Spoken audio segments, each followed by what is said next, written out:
राज्य कर्मचाऱ्यांसाठी एक अत्यंत महत्त्वाची आणि आनंदाची अपडेट समोर येत आहे। कर्मचाऱ्यांची 10 वर्ष सेवा झाल्यास 50% निवृत्ती वेतन मिळण्याची शक्यता असून अधिकाऱ्यांनी अनेक सूचना सुचवलेल्या आहेत। सरकारी कर्मचाऱ्यांनी पुकारलेल्या संपानंतर सरकारकडून सुधारित निवृत्ती वेतन योजनेची कार्यपद्धती जाहीर करण्यात आलेली आहे। मात्र सरकारी अधिकाऱ्यांनी या कार्यपद्धतीवर आक्षेप नोंदवलेला आहे। चला पाहूया याविषयी सविस्तर माहिती। त्यापूर्वी आपणास विनंती आहे, चॅनलला सबस्क्राईब करायला विसरू नका। नवनवीन अपडेट मिळविण्यासाठी बेल आयकॉनला प्रेस करायला विसरू नका आणि अत्यंत कामाची बातमी शेअर करायलाही विसरू नका।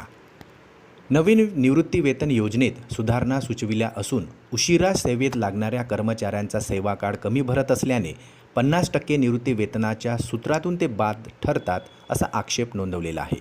त्यामुळे आता 10 वर्ष सेवा झालेल्यांना शेवटच्या 50% निवृत्ती वेतन मिळावे आणि 10 वर्षापेक्षा कमी असल्यास 10,000 रुपये निवृत्ती वेतन मिळावे अशी मागणी आता राजपत्रित अधिकारी महासंघाकडून करण्यात आलेली आहे।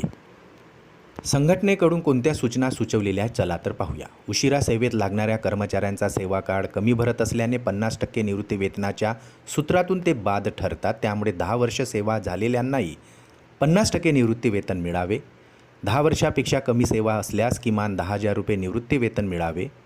वैद्यकीय उपचार, मुलांचे शिक्षण, लग्न किंवा घर खरेदी यासारख्या अपरिहार्य कारणासाठी कर्मचाऱ्यांनी आधी काढलेल्या संचित निधीची रक्कम बिना व्याज जमा करण्याचीही तरतूद करण्यात यावी।